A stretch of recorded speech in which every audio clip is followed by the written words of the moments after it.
नमस्कार शेतकरी मित्रांनो, या पोळ्याला बोंडअळीसाठी फवारणी का टाळावी, ज्यामुळे तुमचा नक्कीच फायदा होणार.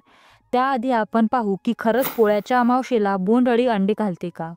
गुलाबी बोंडअळी म्हणजेच चे पतंग म्हणजेच मॉथ संध्याकाळी आणि रात्री सक्रिय असतात. मादी पतंग प्रामुख्याने कापसाच्या कड्या, फुले आणि लहान बोंडांवर अळी घालते.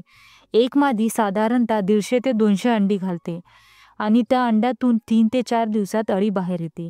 पण लक्षात ठेवा, अंडी घालण्याचा पोळासणाशी थेट कुठलाही संबंध नाही. गुलाबी बोंडअळीचे जीवनचक्र हे हवामान आणि पिकाच्या अवस्थांवर अवलंबून असते.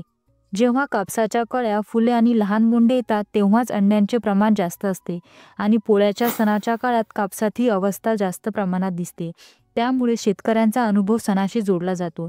समजा पोळ्याच्याच दिवशी तुम्ही फवारणी केली आणि संपूर्ण फवारणी मुसळधार पावसामुळे वाहून गेली तर बोंडअळी नियंत्रणाबाहेर जाणार असं नसते मित्रांनो. फवारणी करणे गरजेचे असते, पण ते पोळ्यालाच झाली पाहिजे हे एवढे पण महत्त्वाचे नसते.